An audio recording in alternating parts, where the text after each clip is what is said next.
새로운 삶의 길 세 번째 시간 나오신 여러분 환영합니다. 우리가 첫 번째 과 제목이 뭐였죠? 새 생명이었죠. 우리는 영적인 일생이 있다.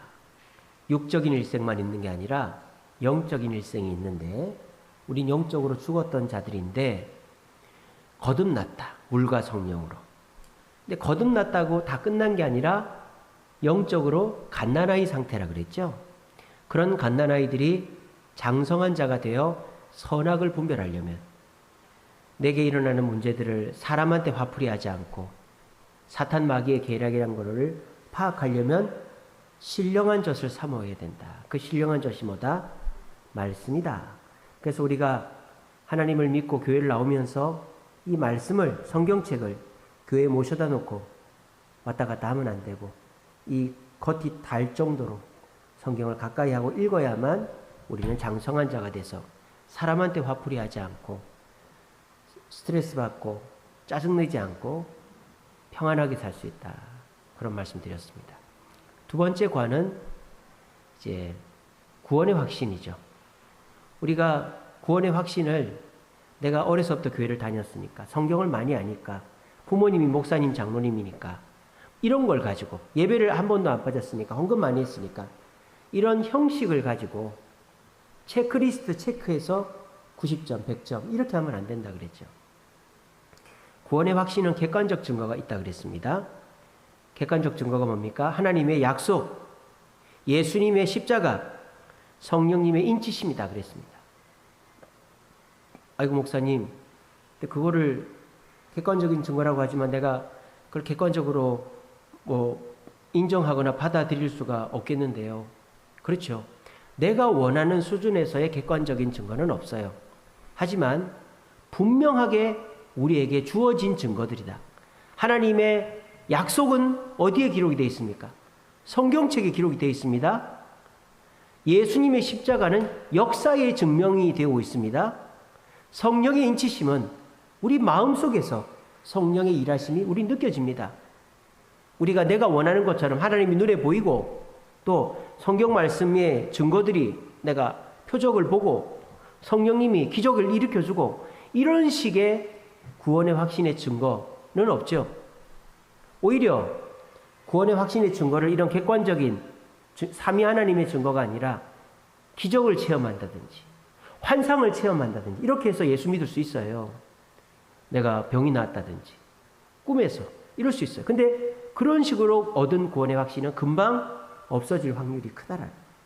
그런데 우리가 내가 원하는 수준에서의 구원의 확신은 아니어도 성경에서 하나님이 약속하셨고 예수님의 십자가가 역사적 사실이고 성령께서 내 마음속에서 속삭이신 음성이 들린다면 그것이 우리에게 그냥 허상이 아니라 실질적으로 있는 거잖아요. 성경책도 있는 거고 예수님도 역사에 기록이 되어 있는 거고 성령님도 내 마음에 있으니까. 그러니까 그거를 객관적인 증거로 삼으면 구원의 확신은 증거가 있는 것이다라는 거예요. 그런데 우리가 그런 객관적인 증거를 받아들이기까지는 신앙이 성숙해야 된다는 거예요. 교회에 나온 초신자가 내가 구원 얻었다는 걸 성경에 기록되어 있으니까 얻었고 예수님이 역사적으로 존재하셨으니까 구원을 얻었고 그렇게 생각하면 초신자는 구원의 확신을 제대로 얻을 수가 없죠. 더군다나 초신자는 성령이 내 마음속에 역사하신다는 것 자체를 모른단 말이에요. 그래서 그런 초신자들이 내가 구원 얻었다는 것을 임시적으로 보조적으로 느끼게 하는 주관적인 증거가 있다고 그랬죠. 그 주관적인 증거만 가지고 내가 구원 얻었다 이렇게 접근하면 안 된다 그랬죠. 그 주관적인 증거는 내가 객관적인 증거, 성경의 약속, 예수님의 역사적인 십자가, 성령께서 내 마음속에 역사하시는 이 객관적인 증거를 내가 받아들이기 직전 전까지는 그런 주관적인 증거에 의지해서 내가 구원 얻었다는 것을 자꾸 확신을 하려고 해야 된다는 거예요. 세 가지가 있다고 그랬죠. 첫째로는 우리가 하나님을 주님으로 고백할 때, 기도할 때 하나님, 예수님, 주님 이렇게 기도한다든지 그렇게 하나님을, 예수님을 주인으로 고백하는 것 자체가 구원 얻은 증거다. 또 내가 주일이면 교회 가고 싶고 기도하고 싶고 하나님한테 부탁하고 싶고 내 관심사가 바뀌었다. 예전에는 뭐 돈 벌고 놀고 먹고 자고 이런 것만 관심사가 있었는데 이제는 교회도 가고 싶고 말씀도 듣고 싶고 성도들도 만나고 싶고 관심사가 바뀌었다? 그러면 구원 얻은 거다. 그리고 내 성격이 바뀌었다. 이기적이고 욕심부리고 이런 성격이 남의 어려움을 그냥 못 넘어가고 그리고 남을 돕는 거를 당연시하고 이런 성격이 바뀐 것이 구원 얻은 주관적인 증거다. 그래서 교회를 처음 나오면 말씀을 들으면 너무 마음이 편안하고 또 예수님께 기도하고 싶고 주여라고 부르고 싶고 그리고 내가 예전에는 욕심부리고 내 마음대로 했는데 불쌍한 사람 보면 돕고 싶고 이런 마음이 든다. 그러면 그런 사람한테는 당신 구원 받은 거다. 그렇게 얘기해 주면 됩니다. 그러면서 제가 그런 말씀 드렸죠. 내 속의 구원의 확신을 확실하게 하려면 어떻게 된다? 내가 원하는 표적을 달라고 하면 안 된다 그랬죠. 그렇게 하면은 그는 구원의 확신을 못 얻는 거예요. 유대인들이 그랬잖아요. 표적을 보여달라고 그러잖아요. 세례요한의 제자들이 그랬잖아요. 표적을 보여달라고 그러잖아요.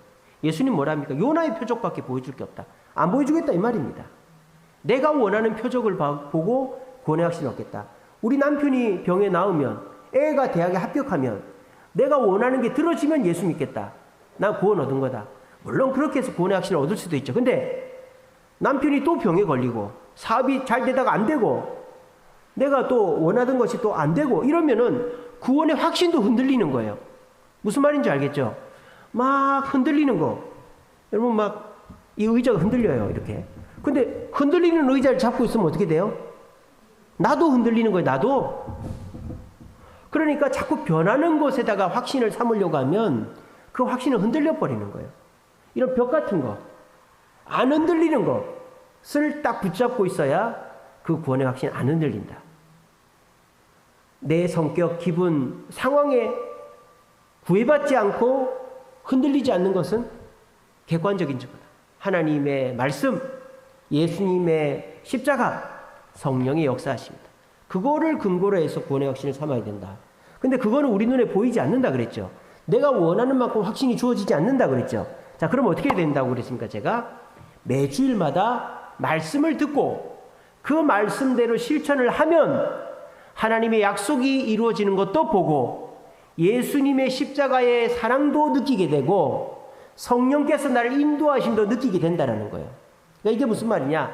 내가 원하는 만큼은 아니지만 주일날 말씀을 듣고 그 말씀대로 실천을 하다 보면 구원의 확신의 세 가지의 객관적인 증거들이 체험이 된다 이 말이에요. 하나님의 약속, 예수의 십자가, 사랑, 성령의 인도하심이 체험이 된단 말이야. 그거를 근거로 나는 구원 얻었구나. 그래서 말씀을 들으면 아멘이 되고 깨달아지고 은혜가 되는구나. 내가 구원 얻었으니까 그렇게 되는 거지. 내가 예수님의 사랑이 느껴지는구나. 예수님 나를 사랑하시고 그 사랑 때문에 원수도 사랑하고 이 일도 하고 이렇게 되는구나. 그럼 나는 구원 얻은 거 준 거죠. 또 내가 이렇게 하고 싶은데 성령께서 이렇게 하라고 했는데 그렇게 했더니 더 잘 됐구나. 이게 성령의 인도죠. 이게 뭐예요? 내가 원하는 만큼의 증거는 아니지만 말씀을 듣고 그 말씀대로 실천하다 보면 하나님의 약속이 이루어지는 것도 경험하게 되고 예수님의 사랑도 경험하게 되고 성령 인도하심도 경험하게 되므로 구원의 확신의 객관적인 증거를 경험하게 된다. 그런 사람은 부인할 수 없는 거죠. 저도 제가 지금까지 신앙생활하면서 부인할 수 없는 구원의 증거들이 있는 거예요. 내가 믿음이 흔들립니다. 내가 죄를 짓거나 내가 낙심이 되거나 일이 잘 안 돼서 내가 또 교만해지거나 이럴 때 막 내가 흔들린단 말이에요. 그럴 때 아, 하나님이 계실까? 성경이 진짜일까? 예수님이 진짜 오셨던 거 막 흔들린단 말이에요. 그럴 때 내가 말씀대로 살아서 하나님의 약속을 얻고 예수님의 사랑을 깨닫고 성령의 인도하심을 경험한 것을 되새기는 거죠. 내가 그런 경험을 했는데 내가 구원이 흔들리면 안 되지. 이렇게 되는 거예요. 최근에도 그렇습니다. 제가 지난주일 설교도 그렇지 않습니까? 지난주일 설교도 우리가 그 사도 바울의 그 고백, 항상 기뻐하라. 그게 어떻게 항상 기뻐할 수 있게 된다? 주 안에서. 하나님에게 내 주권을, 통제권을 맡길 때 나는 흔들리지 않고 기뻐하게 된다 그랬잖아요. 그러니까 저와 여러분들이 내가 뭔가를 해서 깨닫고 만족하겠다. 이게 아니라 하나님이 나의 삶의 주인이 되어 주셨을 때에 내가 그 하나님을 깨닫고 느끼게 되면 내 구원의 확신이 부인을 할 수가 없는 증거들이 내 앞에 있다라는 거예요. 그래서 제가 지난 시간에 이 구원의 확신에 대해서 너무 강조를 많이 하다 보니까 거의 1시간 가량 했더라고요. 오늘은 아무 걱정을 하지 마세요. 오늘은 30분에 정확하게 마칩니다. 오늘은 제가 쌈박하게 간단하게 할 겁니다. 제가 왜 그러느냐? 사람들이 이 구원의 확신을 너무 어렵게만 생각하고 그냥 건너뛰어 버리는 거예요. 그러면 안 되거든요. 우리가 구원의 확신을 자꾸 점검하고 파고 들어가 봐야 되는 거예요. 제가 이제 저희 집사람이랑 월요일 날 고기를 사러 갔어요. 저기 도깨비 마트에. 거기 정육점 사장님이 저희 집사람을 엄청 좋아합니다. 항상 많이 사가거든요. 5kg씩, 기본이 5kg. 월요일도 가서 5kg 사갖고 왔어요. 근데 그 사장님이 저희 집사람한테 물어보더랍니다. 어떻게 하면 예수가 믿어집니까? 자기 어머니, 형제들은 교회를 다닌대요. 근데 자기는 교회를 가봐도 뭐 예수님이 계시다, 내가 천국 가겠다 이런 게 전혀 안 느껴진다라는 거예요. 그러면서 근데 우리 저희 집사람한테 우리 사모님을 보니까 사모님은 몸도 안 좋은데 항상 밝고 기쁘고 또 가끔 지나가면서 하는 말들을 들으면 정말 놀라운 일들이 많이 일어나는데 어떻게 하면 그렇게 될 수 있습니까? 그렇게 질문을 했다는 거예요. 근데 집사람이 대답을 못 했다는 거예요. 그래서 제가 그 대답을 해줬습니다. 노력을 해라. 노력도 하지 않으면서 구원의 확신이 얻어질 리가 없다. 그래서 제가 그랬어요. 교회 나와서 말씀을 들어라. 말씀을 듣고 그 말씀대로 한 가지라도 실천해봐라. 그리고 하나님께 기도해라. 믿음의 확신을 달라고. 그러면 얼마 가지 않아서 구원의 확신, 믿음이 생긴다. 제가 그렇게 얘기했어요. 사람들이 다 보면요, 예수 믿는 사람 보면 부러워요. 항상 밝고 기쁘고 긍정적이고. 저희 집사람하고 대화를 하면 힐링이 된대. 학부모들이. 오늘도 어떤 학부모가 자전거를 타고 교회 비밀번호를 삑삑삑 모르는 사람이 9999를 알고 있더라고요. 그래가지고 딱 들어갔더니 짐을 2개를 내려놓는 거예요. 바잡의 물건을.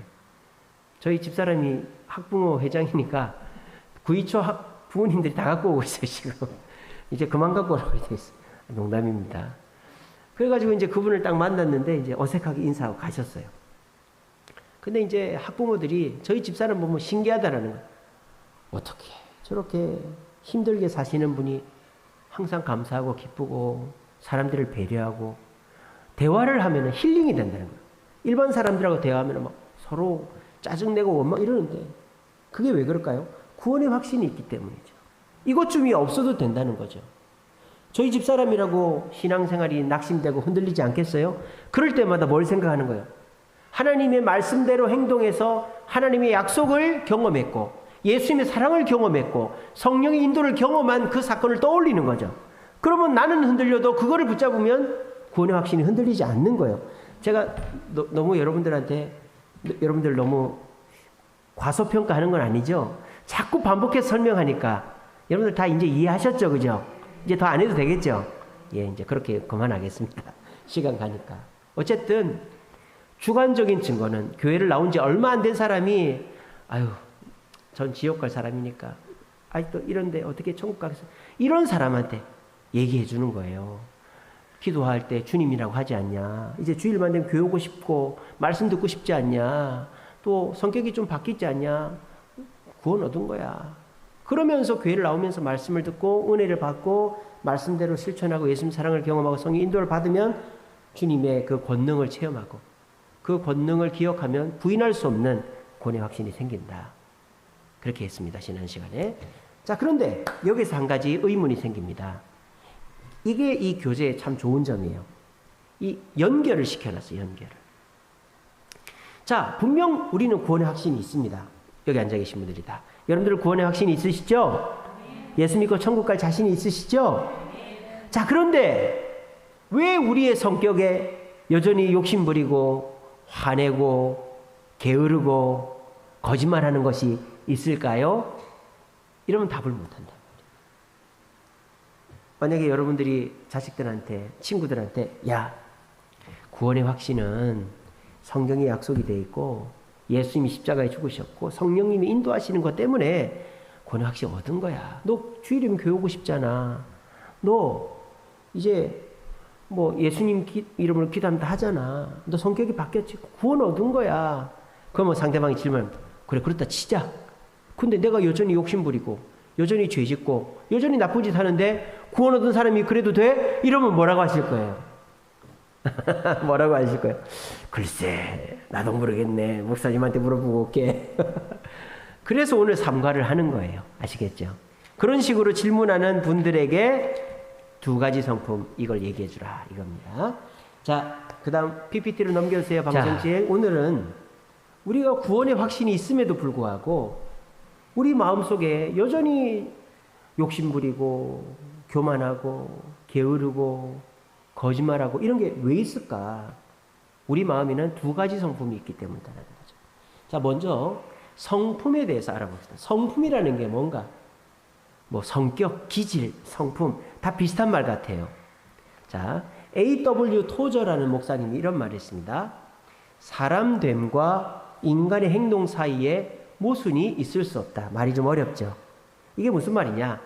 사람은 타고난 대로 행동한다 이 말이에요. 쉽게 말하면 사람됨, 그러니까 내가 타고난 성격, 기질이 있잖아요.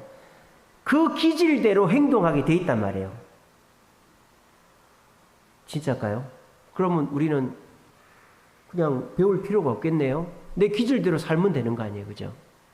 그렇지 않습니까? 내가 태어난 기질대로 산다는데 그럼 내 기질은 안 바뀔 거잖아요. 그러면 내가 그냥 교회 다닐 필요도 없고 내가 뭐 교육받을 필요도 없고 태어난 대로 사니까. 이 말은 그런 뜻이 아니에요. 우리에게는 타고난 기질도 있고 그 기질이 변화되면 좋은 성품이 된다 이 말이에요. 아시겠죠? 그래서 이 토저 목사님의 말의 그 취지는 뭐냐면 내가 타고난 기질을 바꾸려고 하지 마라. 그러니까 성격이 타고난 사람이 다혈질적인 성격의 사람이 침착해질 수는 없다는 거예요. 베드로가 베드로지 야고보가 될 수는 없는 거예요. 베드로가 누굽니까? 바나바가 될 수는 없는 거예요. 베드로는 굉장히 다혈질적이고 바나바는 굉장히 온순한 사람이잖아요. 베드로는 죽을 때까지 베드로예요. 바나바는 죽을 때까지 바나바예요. 그러니까 사람은 타고난 기질은 절대 안 바뀌는 거예요. 아, 그러면은 목사님, 내가 이 정말 욱하는 성격 그대로 예수 믿으면 된단 말입니까? 여러분, 우리의 기질이 왜 잘못됐다고 생각을 합니까? 다혈질이 잘못됐습니까? 우울질이 잘못됐습니까? 담직질이 잘못됐습니까? 점액질이 아닙니다. 여러분, 기질은 잘못된 게 아니에요. 좋은 점과 나쁜 점이 있을 뿐이에요. 기질은 나쁜 게 아니에요. 그래서 잘 따라오십시오. 타고난 기질은 바뀌지 않는다. 그러면 그 기질의 좋은 면을 훈련시키고 개발해서 성품으로 만들면 된다라는 거예요. 이게 A.W. 토저 목사님의 말씀이에요. 그 명언이에요. 알겠죠? 그래서 아까 제가 그런 말씀 드렸죠. 사람이 기질, 성격, 성품 비슷한 말인 것 같아요. 기질, 성격, 성품 이게 뭔 차이가 있나? 전혀 다른 거예요. 오늘 제가 그걸 설명을 드립니다. 오늘 설명을 잘 들으시고 여러분들 친구 앉혀놓고 야, 기질이 뭔지 아냐? 성격이 뭔지 아냐? 한번 잘난 척도 하시고 자식들한테도 그렇게 하십시오. 잘 배우시고.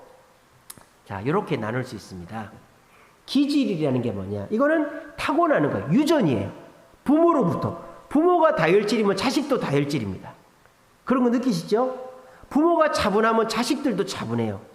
그런 거 느끼시죠? 부모가 성격이 굉장히 부정적이면 자식들도 부정적입니다. 이거는 어쩔 수가 없는 거예요. 근데 여러분, 다혈질적인 성격이 무조건 잘못됐다고 생각하면 안 됩니다, 지금. 차분한 성격이 무조건 좋다고 생각해도 안 됩니다. 우울질, 여러분, 세상을 바꾼 사람들은 우울질적인 사람이에요. 우울질. 아시겠죠? 과학자들, 무슨 정치가들, 과학자들, 이런 학자들은 다 우울질이에요. 대부분 다가. 그러니까 우리가 성격 기질이, 부모로부터 타고난 기질이 잘못됐다고 생각하면 안 돼요. 그래서 이제 학자들마다 뭐 여러 가지 견해들이 있지만 인간이 타고난 기질은 4가지가 있다고 그래요. 다혈질, 담즙질, 우울질, 점액질. 자, 간단하게 설명드립니다. 다혈질이 뭐냐? 열정적이고 감정적인 성격을 다혈질이라고 해요. 저는 지금 4가지 성격의 긍정적인 면만 말씀드리는 거예요. 다혈질의 긍정적인 면이 뭐죠? 열정적이라는 거죠. 다혈질적인 사람은 막 열심히 합니다. 그리고 감정적이에요. 굉장히 감정적이죠. 근데 다혈질의 단점이 뭐죠? 충동적이고 분노를 잘 낸다는 거죠. 그러니까 다혈질은 양날의 검이다. 좋은 점은 열정적이고 감정적이지만 나쁜 점은 충동적이고 분노를 잘 낸다. 다혈질. 그 다음에 담즙질. 담즙질은 뭐냐? 사람이 잘 참는 사람 있죠. 인내하는 사람.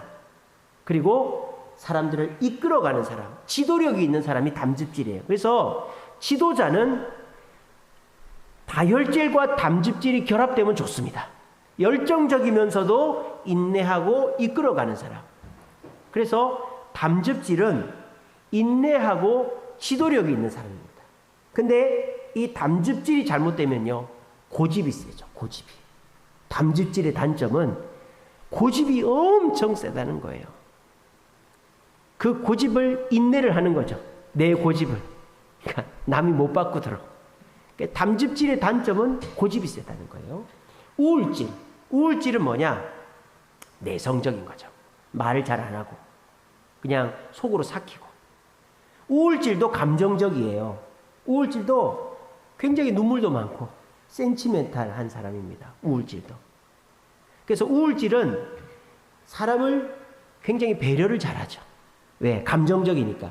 저 사람 상대방의 마음에 공감을 하고 배려를 잘해요. 그래서 이 우울질의 사람은 이렇게 공부도 잘하고 사람도 잘 이렇게 포용하는 거죠. 우울질의 사람. 그래서 세상은 우울질의 사람들이 만들어가는 거예요. 과학자, 학자, 또 뭐 이렇게 마더 테레사 이런 사람들은 우울질의 사람이에요. 우울질의 사람. 그런데 이 우울질이 문제가 뭡니까? 내가 죽는다 이거예요. 내가. 우울질이 우울증이 되는 거예요. 하나님 앞에 치료받지 않고 하나님의 손에 안 붙들리면 우울질은 우울증이 됩니다. 아시겠죠? 그리고 점액질. 점액질은 이제 담즙질이랑 비슷해요. 자, 다혈질하고 우울질이 비슷하고요.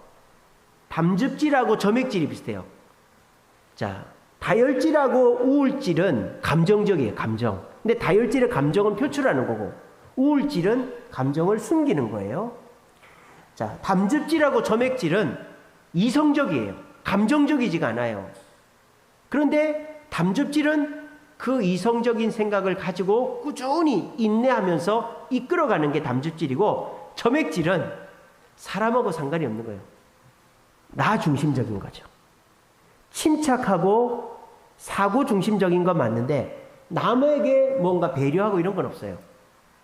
그냥 사람에 대해서는 굉장히 방관적입니다. 사람을 좌지우지하진 않아요. 고집이 세진 않다 이 말이에요. 하지만 남을 바꾸려고 들지도 않고 굉장히 이성적이고 침착합니다. 근데 이 점액질의 단점이 뭐냐? 게을러요. 게을러. 세상이 어찌됐든 내 생각대로 산다. 그렇게 되는 거죠. 그러니까 남이 이렇게 그 너도 맞다. 나도 맞다. 조용남 이런 사람들 있지 않습니까? 가나다라 마법사 불렀던 사람 누구죠? 송창식. 이런 사람이 점액질이에요. 너는 너, 나는 나. 내가 하고 싶은 대로 사는 사람, 점액질이에요. 그래서 인간이 타고나는 성격 기질은 4가지다. 다혈질, 굉장히 열정적이면서 감정적이지만 단점이 충동적이고 분노 조절이 안 된다. 그리고 우울질, 다혈질과 정반대죠. 내성적이고 분노를 표출하지 않지만 그리고 상대를 공감해주고 감정으로 이해해주지만 우울증의 단점은 내가 우울증에 빠지기 쉽다. 그리고 다혈질과 우울질은 감정적인 성격 기질이다. 근데 담즙질과 점액질은 굉장히 이성적이다. 담즙질은 이성적으로 인내하고 남들을 이끌고 간다. 점액질은 이성적으로 침착하게 나만 잘 먹고 잘 산다.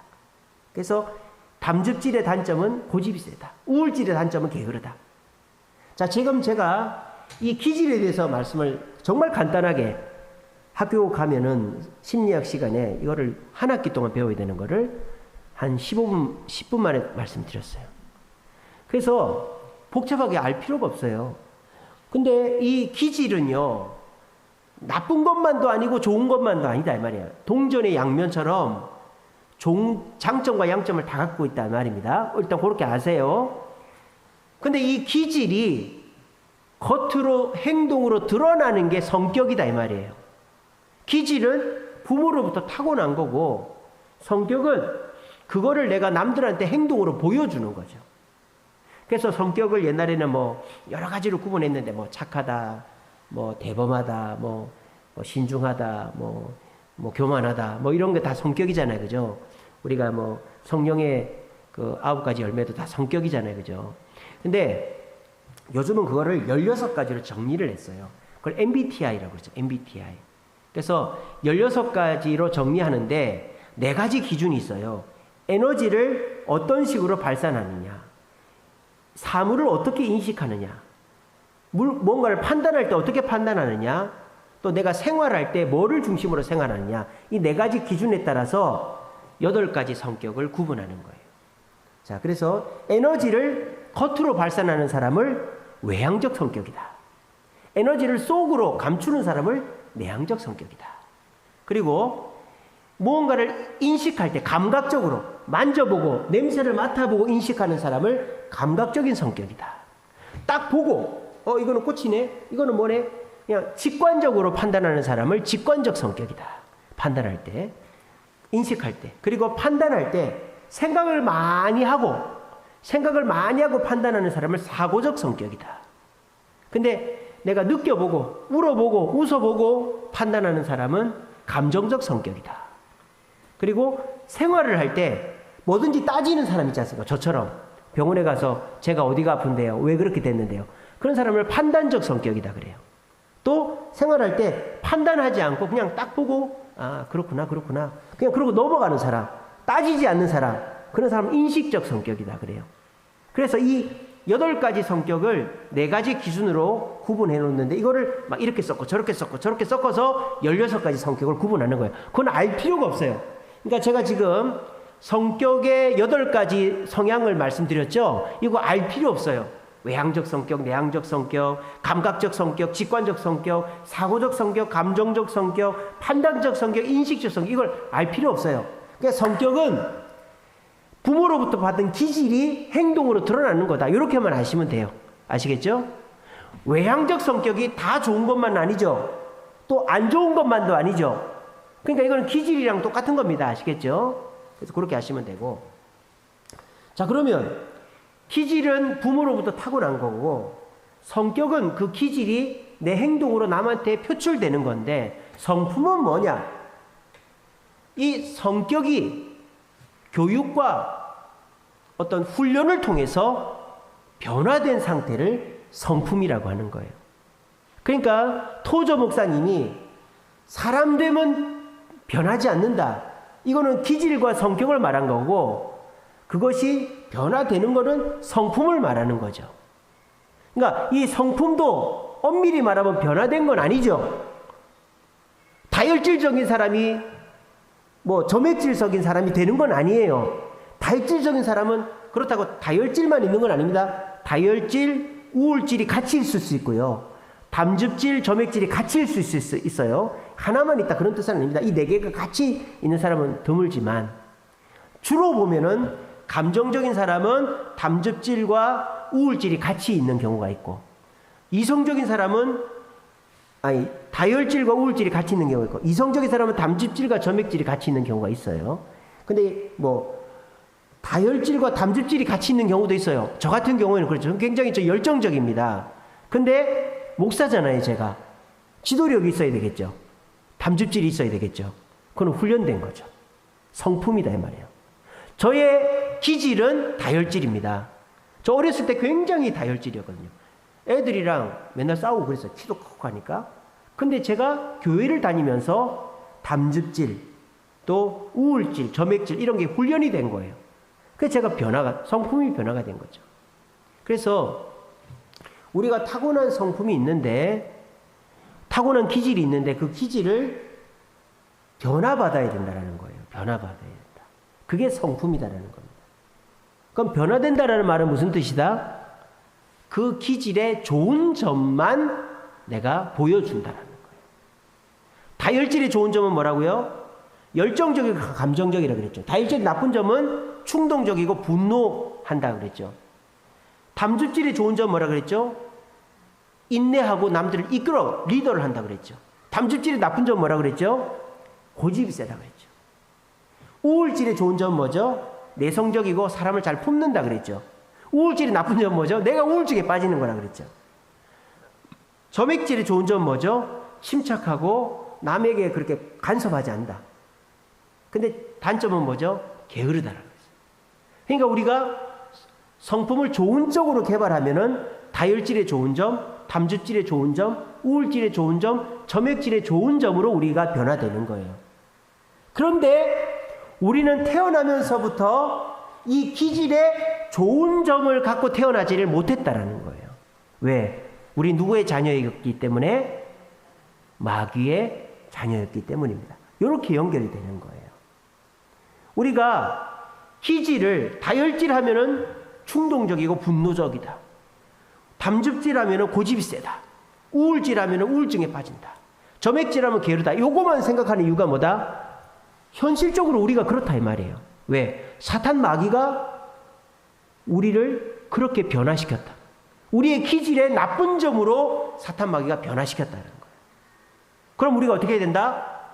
다시 우리 성품의 좋은 점으로 변화가 되면 되겠죠. 그게 예수 믿는 거다라는 거예요. 아시겠죠? 그래서 우리의 기질이, 우리에게 타고난 기질이 있지만 그 기질이 사탄 마귀에게 붙들리느냐 하나님께 붙들리느냐에 따라서 두 가지 성품이 있다 이 말입니다. 옛 성품은 우리가 태어나서 사탄 마귀가 가르치는 대로 배우고 사람들 보고 해서 우리의 기질의 부정적인 면으로 우리가 개발된 걸 말하는 거죠. 근데 여기 보세요. 교재에 보면 이렇게 됐습니다. 옛 성품이란 뭐냐? 만물보다 부패한 것이 옛 성품이다. 예레미야 17장 9절에 보면 만물보다도 더 거짓되고 부패한 것이 우리의 마음이라고 되어 있거든요. 예레미야 17장 9절 찾아서 쓰신 분들은 아마 이미 예습됐을 거예요. 또 옛 성품의 특징이 뭐다? 육신에 있어서 하나님을 기쁘시게 못한다 그랬어요. 로마서 8장 9절에 보면 육신의 생각으로는 하나님을 기쁘시게 할 수 없다 이런 말씀이 있죠. 옛 성품에 그대로 옛날 성격 그대로 있는 사람은 하나님을 기쁘시게 할 수 없다. 그리고 옛 성품의 세 번째 특징은 로마서 7장 18절 선한 것이 없다라고 그랬습니다. 옛 성품은 선한 것이 없다. 이렇게 된다 이 말입니다. 그런데 내가 예수 믿기 전부터 가지고 있는 성격이 저렇다고 말하면 동의가 안 될 거예요. 아니 내가 그래도 착하고 내가 그래도 법 없이 살고 내가 남 도와줄 줄도 알고 내가 열심히 있고 내가 남 공감도 해주고 나 좋은 성격이 많은데 왜 내 타고난 성격, 내 기질이 만물보다 부패했고 내 성격은 하나님이 기뻐하지 않고 선한 것이 하나도 없다고 하지? 여러분 그런 얘기 많이 듣잖아요. 저희 어머니는요 법 없이도 사는 분이었어요. 착했다 이 말이에요. 그러니까 예수를 못 믿더라고. 왜? 예수 믿는 사람들 죄 짓는 사람 천지백갈이거든요. 저런 사람도 예수 믿는데 나 교회 안 갈래. 할 말이 없는 거예요. 여러분들도 그렇지 않습니까? 요즘은요 예수 안 믿는 사람이 예수 믿는 사람보다 더 착해요. 그럴 때 우리가 뭐라고 대답하겠어요? 아무리 그 사람이 착해도 마귀가 점령하고 있는 착한 성품은 만물보다 부패한 것이고 하나님을 기쁘시게 할 수 없고 선한 것이 없다 이 말입니다. 감옥에서 아무리 착해봐야 그 사람은 죄수인 거죠. 지금 무슨 말 하는 줄 알겠습니까? 내가 그래도 예수 안 믿어도 나는 성실하고 착하고 남 사랑하고 이러는 성격이 있는데 왜 나보고 만물보다 부패했다고 그러고 하나님 기쁘시게 하는 게 없다고 그러고 선한 거 없다고 하지? 당신의 성격이 다 잘못됐다는 게 아니라 그것이 마귀에게 사로잡혀 있으면 아무리 잘해도 그것은 잘하는 게 안 된다는 거예요. 아무리 운동을 잘해도요. 1등, 1, 2, 3등 안에 못 들면 메달을 못 따는 거예요. 올림픽에 나가서 잘해야지. 집에서 잘하면 뭐합니까? 친구들하고 잘하면 뭐합니까? 올림픽에 나가서 잘해야 메달을 따지. 그래서 우리가 옛성품이라는 거는 만물보다 부패했고 하나님을 기쁘게 하지 못하고 선한 것이 없다라고 말하는데 근데 내가 예수 믿기 전에 성품이 그래도 착하고 성실하고 인내하고 공감하고 했는데 왜 저렇다고 말하지? 의구심을 갖는 사람한테 그렇게 얘기해 주라고요.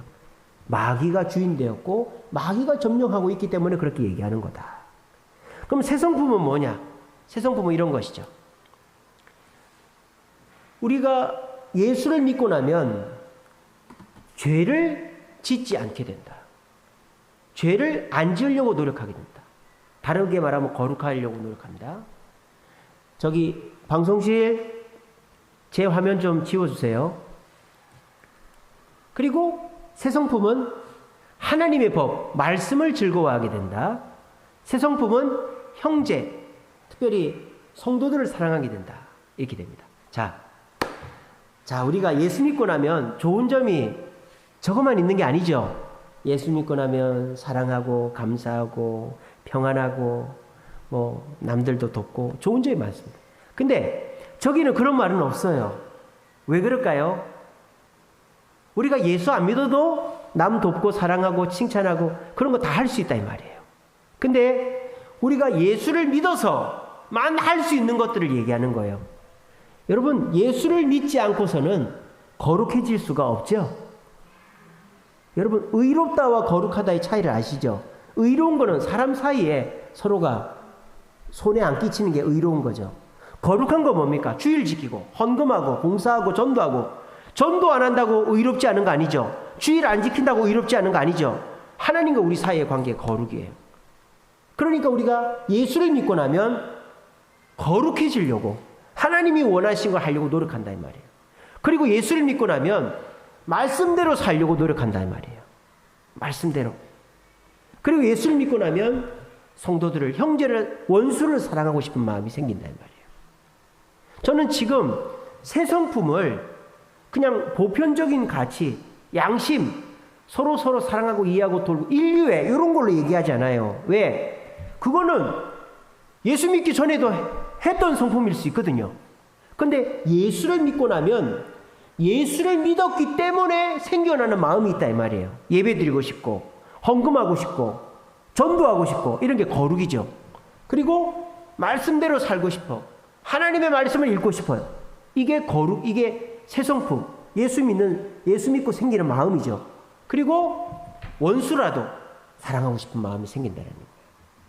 그래서 우리가 옛 성품과 새 성품을 생각할 때 이렇게 생각하면 안 됩니다.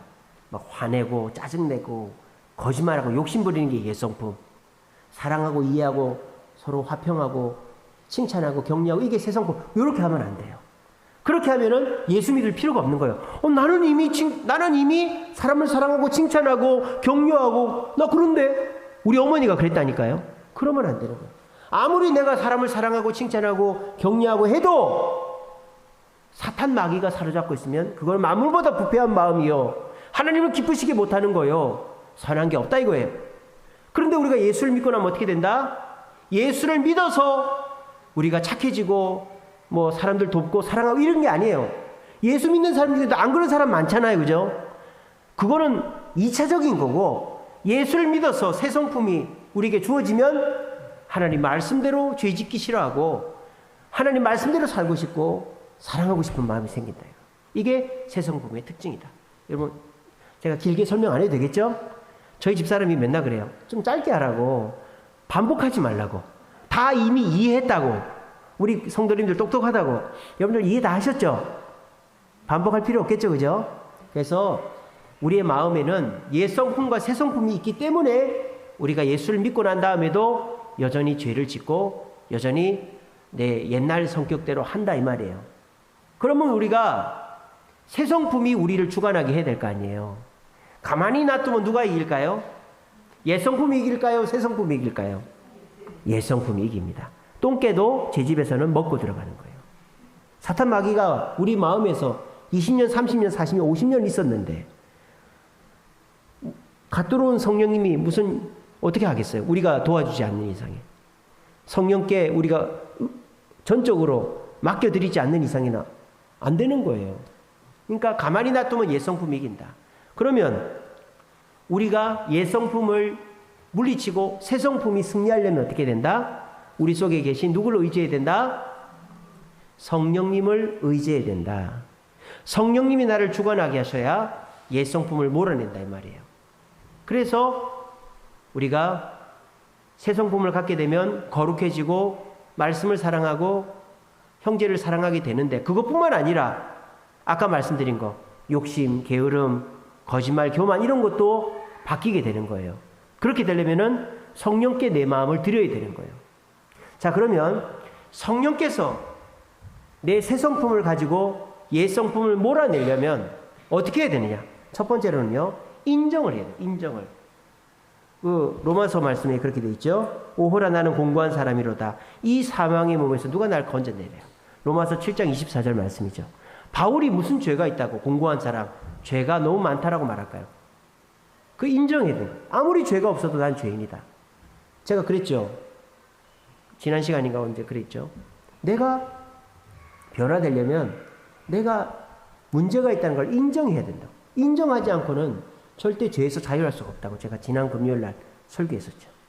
그래서 성령께서 나를 주관하시려면 성령이 나를 주관해야만 하는 이유가 있어야 될 거 아니에요. 내가 다 잘하면은 성령이 나를 주관할 필요가 없죠.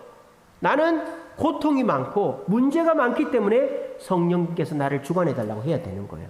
아시겠죠? 병원도 내가 병원 가서 치료를 받아야 된다고 생각해 병원 가지. 나 안 아픈데 그럼 병원 안 가는 거예요.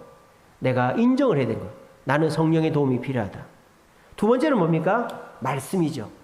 해결책은 오직 생명의 성령의 법이다. 로마서 8장 2절 말씀. 생명의 성령의 법이 죄와 사망의 법에서 우리를 해방한다 그랬지 않습니까? 우리가 옛 성품, 죄와 사망의 법에서 해방되는 방법은 말씀을 성령께서 조명하셔서 그 말씀으로 내가 실천할 때에 변화되는 거죠. 그래서 다른 방법이 없어요. 뭐 기적을 통해서, 환상을 통해서, 뭐 어떤 다른 사람들의 도움을 통해서 그런 일은 없어요. 성령께서 도와주시지 않으면 말씀을 통해서, 그래서 우리가 말씀을 읽고 은혜를 받고 성령님께 기도해서 이 말씀이 내 삶의 육신이 되어 나타나게끔 해야 되는 것입니다. 그래서 우리가 옛 성품을 이기려면 방법이 없어요. 성경을 부지런히 읽고 말씀을 실천하는 거예요. 자, 말씀을 실천하면서 우리는 두 가지를 동시에 해야 됩니다. 두 가지를. 이 두 가지를. 하나는 내 행실을 죽이는 거예요. 내 욕심, 게으름, 뭐 교만, 거짓말 죽이는 거예요. 근데 여러분, 내가 염려를 버린다고 염려가 없어지는 게 아니라 그랬죠. 불안을 버린다고 불안이 없어지는 게 아니라 그랬죠. 하나님의 권능을 채워야 불안이 없어진다 그랬죠. 똑같은 겁니다. 성령을 쫓아 행해야 몸의 행실도 없어지는 거예요. 근데 중요한 건 뭐예요? 내가 누더기를 입은 채로 새 옷을 입어봐야 아무 소용이 없다고요. 누더기를 벗는다고 가만히 있으면 부끄럽기만 한 거예요. 동시에 해야 되는 거죠. 누더기를 벗고 몸을 씻고 새 옷을 입어야 새 사람이 되는 거예요. 우리가 말씀을 읽었어요. 말씀이 딱 있어요. 그러면 내가 내 죄를 벗는 거예요. 몸의 행실을 벗는 거예요. 말씀으로 씻는 거예요. 그리고 성령을 쫓아 입는 거예요. 이러면 옛 성품은 깨갱하고 물러간다 이 말입니다. 새 성품이 우리를 주관하게 되어 있다는 것입니다. 이렇게 성령님께서 우리를 주관하게 하셔야만, 말씀을 통해서 성령께서 주관하게 하셔야만 옛 성품이 물러간다는 것입니다. 자, 이제 마무리하겠습니다.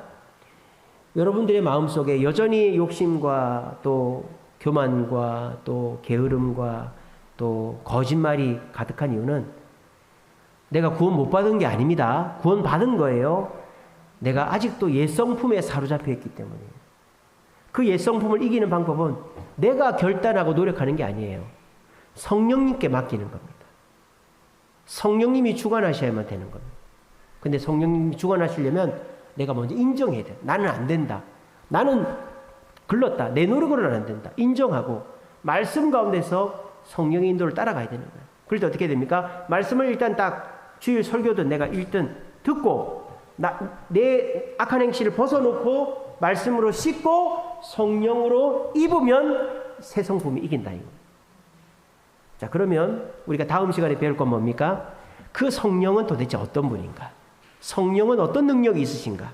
그리고 우리가 그 성령이 우리 속에 충만하려면 어떻게 해야 되는가는 사과에서 배우도록 하겠습니다. 기도하겠습니다.